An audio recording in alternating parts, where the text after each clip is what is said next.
रखने वाला सरदार कौन है? पाग रखने वाला सरदार कौन है? जो सबको पीछे धकेल करके आगे हो गया, वो नहीं। सरदार वो है जिसकी तलवार में पानी है। ये पानी का मतलब क्या है? जिसके तलवार में दम है, तलवार में हर चीज में, यानी शरीर के अंदर हमारे पुरुषार्थ में दम है। उन्होंने कहा था जब परशुराम भाव के प्राण बचाने के लिए अप्रतिम शौर्य दिखाकर उन सरदारों की गर्दनें झुका दी जो हमारे अस्पृश्यों के तिरस्कार के योग मानते थे। ऐसे हीरो जी खड़े नाम के व्यक्ति देश के अंदर, उनको कौन कहेगा कि मेष राशि के थे? वैसे लोग सिंह थे। अपने पूर्वजों को जानो, युद्ध के क्षेत्र में जो उन्होंने अपनी शक्ति का प्रदर्शन किया है।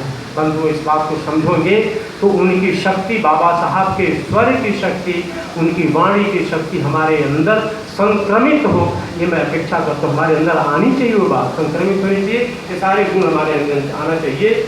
मुट्ठी भर सिपाहियों के सहारे इस देश के अंदर सिद्धनाथ जैसे व्यक्ति बीजापुर की प्रचंड इस्लामी सेना का धुआं उड़ा दिया, इनके शब्द हैं। और उन्होंने कितना बड़ा प्रचंड काम किया। सेना के क्षेत्र में, युद्ध के क्षेत्र में हमारे लोगों ने सिंह राशि का प्रदर्शन किया है। भारत में उनके अपने, ये हमारी संततियाँ जितनी हैं, पीढ़ियाँ हैं, उनके भूलना नहीं चाहिए। केवल रोटी की लड़ाई नहीं है ये। बंधु मेरा ये कहना है कि इन सारी चीज़ों को प्राप्त करने के लिए दो बातें मैं बताता हूँ। बुद्ध की चर्चा बहुत चली।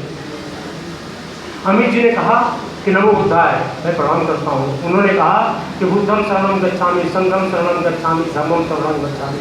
बुद्ध ने कहा कि धर्म के अंदर आओ, और उसी धर्म के प्रचार करने के लिए जब एक शिष्य ने कहा कि मैं आपके धर्म का प्रचार करने के लिए जाऊँ, मैं दीक्षित हो गया, किसी गाँव में गया, लोग मुझे ये हास्य किया, हमारा रेडिकुल किया, तो उन्होंने कहा कि आगे बढ़ना, गाँव में प्रचार करते रहना, तुमको लोग गाली तो नहीं देंगे।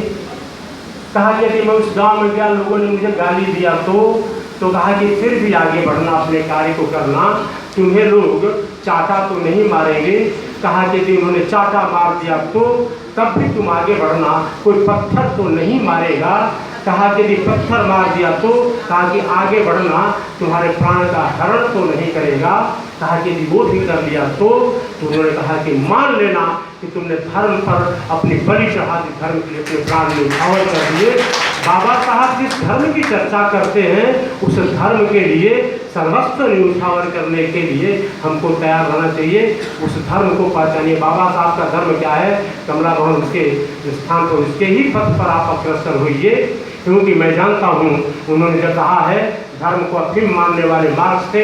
आपने कहा कि मार्क्स में से मैं बहुत सहमत हूँ।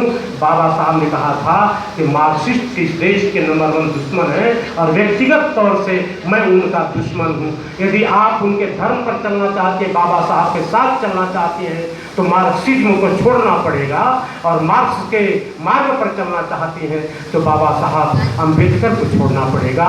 दोनों में एक का चयन करना पड़ेगा। मैं बंधुओं समझता हूँ कि भारतवर्ष के अंदर हम यहाँ पर संवाद करने के लिए आए थे। हमारे कहा संजय जी ने, एक बात मैं और कहूँगा, संजय जी आप थोड़ा सा इस कथा को सुनिए। भारतवर्ष के अंदर हम बहुत उच्च कोटि के दर्शन की बात करते हैं।